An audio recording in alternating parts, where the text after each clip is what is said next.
Assalamualaikum warahmatullahi wabarakatuh. Selamat pagi anak-anak. Kita akan melanjutkan materi pada bagian yang pertama kemarin ya. Sekarang ini bersifat praktek. Jadi silakan kalian perhatikan video berikutnya dengan baik. Ini contoh kasusnya. PT Nusantara Jaya merupakan perusahaan yang bergerak di bidang perdagangan mebel. Perusahaan mulai dijalankan pada Juni 2017 oleh Mahindra sebagai pimpinan. Berikut adalah data perusahaan. Data perusahaan PT Nusantara Jaya, NPWP-nya. Ini sudah ada, jenis usahanya perdagangan mebel, alamatnya Jalan Sultan Agung 2, nomor 25 Semarang, nama pimpinan Mahindra, klasifikasi badan ini berbentuk PT. PT Nusantara Jaya menerapkan kebijakan akuntansi berikut. Untuk pengeluaran kas. Pengeluaran kas lebih dari 1 juta dibayar dengan cek dan didukung dengan bukti kas keluar. Kemudian pengeluaran maksimal itu 1 juta. Dibayar dengan dana kas kecil. Pembentukan dana kas kecil ditetapkan oleh manajemen sebesar 10 juta rupiah. Penggantian dana kas kecil dilakukan setiap akhir tahun. Pencatatan dana kas kecil menggunakan metode fluktuasi. Kemudian untuk penerimaan kasnya, setiap penerimaan kas akan disetor ke bank secepatnya pada hari yang sama. Kemudian dana perusahaan disimpan dalam rekening giro dengan nomor 16566682270 di Bank Sejahtera Kancap Metro Semarang. Ini nomor akun dan nama akun yang dibuat oleh PT Nusantara Jaya. Kalian bisa melihat nomor akunnya di sini ya. Nama akunnya kas kecil, kas di bank, perlengkapan kantor, beban transportasi, beban promosi, beban konsumsi, beban listrik, air dan telepon, beban reparasi dan pemeliharaan, dan beban lain-lain. Ini soalnya ya, kalian screenshot dulu untuk lebih mudah untuk memahaminya. Ini kelanjutan soalnya. Anak-anak, dari transaksi tersebut kita masukkan ke dalam jurnal umum ya. Kop untuk jurnal umumnya adalah, kita lihat yang paling atas ini ya, PT Nusantara Jaya, jurnal umum, bagian kas kecil, periode April 2020. Tanggal 1 itu kan saldo kas kecil sebesar 10 juta. Ini tidak usah dimasukkan ke dalam jurnal umum. Kemudian kita langsung masuk ke tanggal 2 April. Membeli BBM pertama di SPBU Pertamina Majapahit sebesar 12 liter, 1 liternya 9.500. Ini nanti dikalikan ya. Kemudian untuk buktinya sudah ada di situ, nanti kalian tinggal menuliskan pada nomor SB. Kita masukkan ke dalam jurnal umum. Beban transportasi bertambah masuk debit, kas kecil berkurang masuk kredit sebesar Rp114.000. Jadi ini harus ditulis sama ya. Tanggal 4 membeli spare part mesin printer senilai Rp120.000. Jurnal umumnya perlengkapan kantor bertambah masuk debit, kas kecilnya berkurang masuk kredit. Tanggal 8 membeli 8 dus air mineral untuk ruang tunggu pelanggan senilai Rp200.000. Jurnal umumnya beban konsumsi bertambah masuk debit, kas kecilnya berkurang masuk kredit.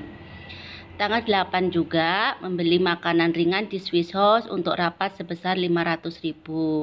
Jurnal umumnya beban konsumsi bertambah masuk debit, kas kecilnya berkurang masuk kredit. Tanggal 9 membayar jasa angkut pengiriman barang sebesar Rp220.000. Kita masukkan beban transportasi bertambah masuk debit, kas kecil berkurang masuk kredit. Tanggal 10 membeli 20 buah materai. 1 buahnya 6.000. Ini juga dikalikan ya. Maka kita masukkan perlengkapan kantor di debit dan kas kecilnya di kredit.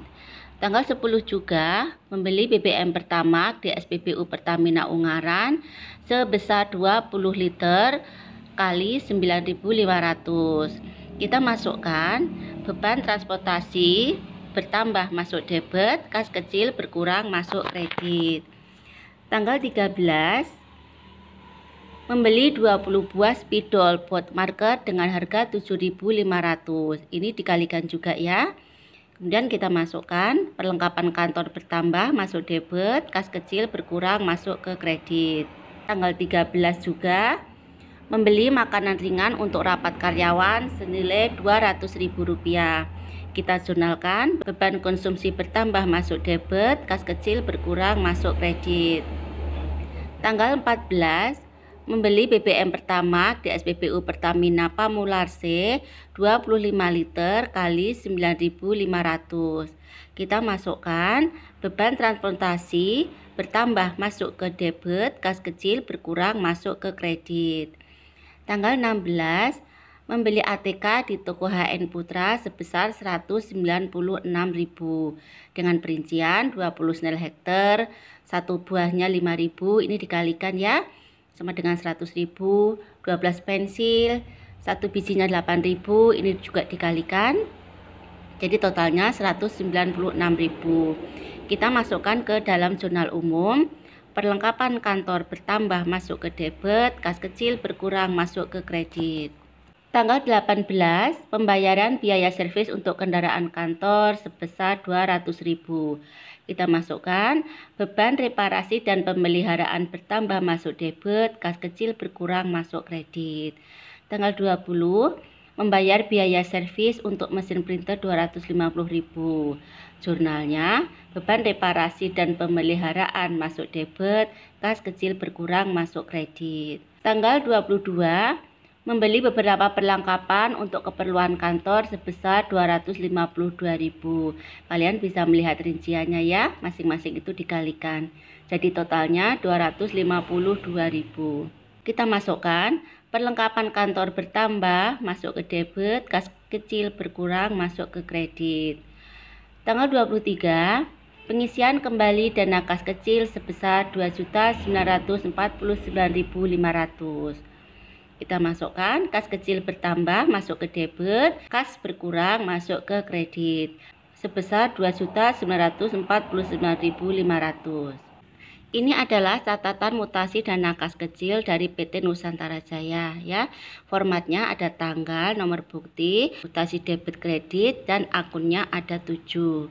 Nah, 1121 ini tentang kas kecil, 1112 kas di bank, 1121 perlengkapan kantor, 6110 beban transportasi, 6120 beban promosi, 6130 beban konsumsi, 6140 beban listrik, air dan telepon, 6150 beban reparasi dan pemeliharaan, 6160 beban lain-lain. Jadi nanti kalian bisa memasukkan nomor bukti dilihat dari transaksi yang sudah kalian screenshot tadi. Semua pengeluaran itu dimasukkan ke dalam mutasi kredit. Kemudian di situ ada jumlahnya ya, dimasukkan juga ke dalam akun-akun tersebut yang sesuai. Ibu kasih contoh ya, saldo ini adalah mutasi masuk debit sebesar 10 juta. Ini tidak dimasukkan ke dalam akun ya.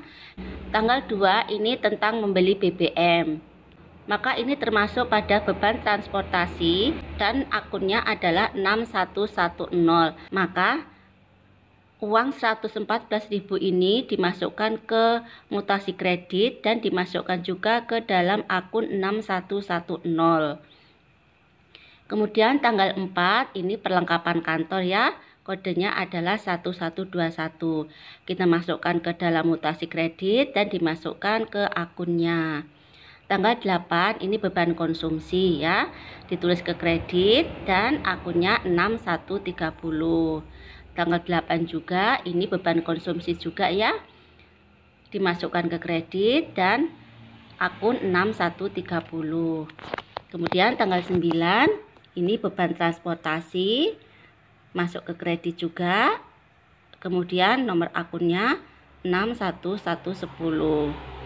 Tanggal 10 ini perlengkapan kantor masuk ke kredit, kita masukkan juga ke akun 1121 dan nominalnya dituliskan di situ. Dan seterusnya nanti kalian bisa mempelajarinya sendiri ya. Setelah selesai memasukkan semua transaksi ke dalam pencatatan mutasi dana kas kecil, kemudian dijumlah ya. Untuk debitnya berapa, untuk kreditnya berapa, dan masing-masing akun itu dijumlah juga. Kalau di sini ya jumlah untuk debit 12.949.500, untuk kreditnya 2.949.500. Kemudian kita lihat akun-akunnya dijumlah juga ya. Saldo kas kecil ini 10 juta. Diperoleh dari jumlah debit dikurangi dengan jumlah kredit ya, sama dengan 10 juta. Kemudian untuk jumlah yang bawah ini ya, ini diturunkan saja. Jadi jumlah debit tadi berapa ditulis di sini. Nah, jumlah kredit ini adalah jumlah kredit tadi ditambah dengan saldo kas kecil sama dengan jumlah yang di bawah ini. Jadi pada akhirnya adalah jumlah debit ini dengan jumlah yang kredit ini sama. Kemudian ini adalah laporan mutasi dana kas kecil. Saldo awal pembentukan dana kas kecil tadi kan 10 juta ya. Kemudian pengisian kembali dana kas kecil tadi 2.949.500. Nah, ini ada nomor buktinya ya, bukti kas keluarnya. Kemudian ini dijumlah menjadi jumlah dana kas kecil yang tersedia sebesar 10 juta ditambah dengan 2.949.500 sama dengan 12.949.500. Kemudian semua pengeluaran-pengeluaran itu ditulis di sini ya, tetapi nomor buktinya saja dan jumlah nominalnya. Setelah semua dituliskan di sini, maka kita jumlah sebesar 2.949.500. Nah, jumlah dana kas kecil yang tersedia tadi sebesar 12.949.500 dikurangi dengan jumlah semua pengeluaran sebesar 2.949.500 menjadi saldo akhir dana kas kecil, yaitu sebesar 10 juta rupiah. Jadi sama ya dengan tadi yang dalam pencatatan mutasi dana kas kecil. Anak-anak, demikian tadi materi yang Ibu sampaikan. Silakan kalian pelajari lagi agar lebih paham. Kemudian jika ada yang belum jelas, silakan kalian tanyakan di grup WhatsApp pelajaran. Baik anak-anak, Ibu akhiri materi daring pada pagi hari ini. Assalamualaikum warahmatullahi wabarakatuh. Selamat pagi.